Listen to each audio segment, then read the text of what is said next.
जय भीम। नमो साथियों, आप देख रहे हैं मनाली में हडिम्बा मंदिर। और इस हडिम्बा मंदिर के बारे में जो कहानी प्रचलित है वो ये है कि जो भीम यानी कि किरदार है महाभारत का, पांडव जो 5 पांडव थे उसमें दूसरे नंबर का भाई, युधिष्ठिर से छोटा भाई, जब है जंगल से जा रहा था तो उसकी मुलाकात हडिम्बा से हुई।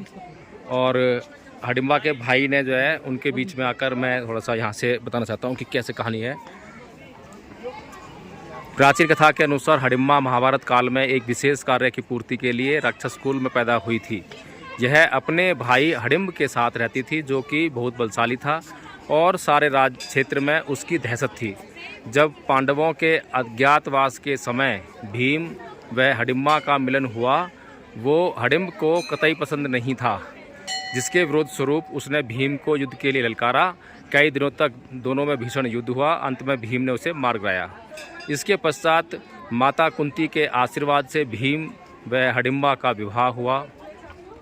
विवाह इस शर्त पे हुआ कि भीम केवल संतान होने तक हडिम्बा के साथ रहेंगे, उसके बाद वे अपने भाइयों व माता के संग चले जाएंगे। माता कुंती अपने 4 पुत्रों के साथ भीम को हडिम्बा संग छोड़कर आगे निकल जाते हैं। ठीक 1 वर्ष बाद हडिम्बा को पुत्र की प्राप्ति होती है, जिसका नाम घटोत्कच रखा जाता है।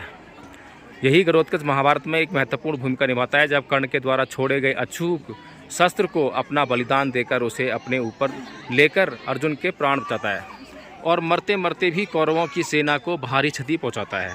इस महान बलिदान के बाद भगवान कृष्ण पुत्र घटोत्कच व माता हडिम्बा दोनों को वरदान देते हैं कि आने वाले युगों में तुम्हारे इस बलिदान को सदा याद रखा जाएगा। इसके बाद माता हडिम्बा ने यहाँ पर अपना राक्षसी स्वरूप त्याग कर कई वर्षों तक तपस्या की। कुल्लू में क्रूर पीती ठाकुरों के शासन का सर्वनाश कर विहंग मणिपाल को कुल्लू के राज सिंहासन पर बैठाया। आज माता हडिम्बा को काली व दुर्गा के रूप में पूजा जाता है। मंदिर के भीतर विशाल शिला के नीचे माता हडिम्बा के चरणों के व पीछे बड़ी शिला के साथ महिषासुर मर्दिनी के दर्शन कर सकते हैं। मई महीने में माता हडिम्बा के जन्मदिन के अवसर पर मेला मनाया जाता है। कुल्लू का दशहरा भी माता हडिम्बा के द्वारा शुरू किया जाता है। राज परिवार के सदस्य आज भी माता हडिम्बा को दादी मानते हैं। वह कुल्लू के दशहरे पर माता हडिम्बा की पालकी का भव्य स्वागत कर उनसे आशीर्वाद लेते हैं। साथियों, इसके साथ में ही एक बोर्ड लगा है जिसमें कुछ और भी बात लिखी गई है। इसमें लिखा गया है कि सबसे ऊपरी भाग में बौद्ध आकृतियां उकेरी गई हैं। जैसा कि हम अच्छी तरह से जानते हैं और तार्किक दृष्टिकोण से अगर देखा जाए तो जो महाभारत की कहानी है वो कल्पना है। अगर वो कल्पना है तो जो बौद्ध कलाकृति जो इस मंदिर के सबसे ऊपरी भाग में उकेरी गई है, उसका मतलब ये है कि ये कभी बौद्ध मंदिर या बौद्ध मठ हुआ करता था। ये हिंदू मंदिर नहीं था।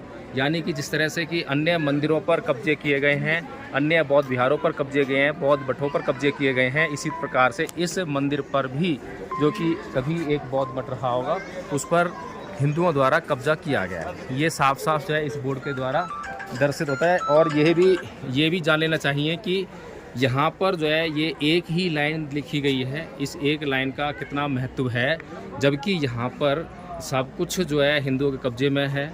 और हिंदुओं के कब्जे में होने के बाद भी अगर बौद्ध आकृतियाँ क्या होती हैं आप समझ सकते हैं। ये जो जितने भी प्राचीन स्मारक हैं वो सारे के सारे बौद्ध धर्म से संबंधित हैं। और सबसे महत्वपूर्ण बात यह है साथियों कि जो ये कथा कहानी है, जो कि पारिवारिक कलेश की कहानी है, इससे लोगों का क्या कल्याण होता है। लेकिन पूरी दुनिया जानती है कि भगवान बुद्ध के देशनाओं से दुनिया का क्या कल्याण होता है, क्या लोग जो है उनकी देशनाओं से सीख लेते हैं। तो इसलिए साथियों, सोचने वाली बात है, समझने वाली बात है। लेकिन यहाँ पर हर बात को जो है चमत्कारों से इसलिए जोड़कर देखा जाता है क्योंकि लोग जो है आलसी हैं, प्रमादी हैं, वे कुछ अपने से करना नहीं चाहते हैं। और सबसे बड़ी बात, उनके मन के भीतर जो है भय व्याप्त है।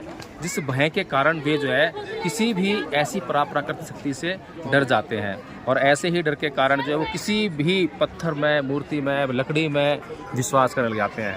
तो यही एक कारण है साथियों। जय भीम, नमो बुद्धाय।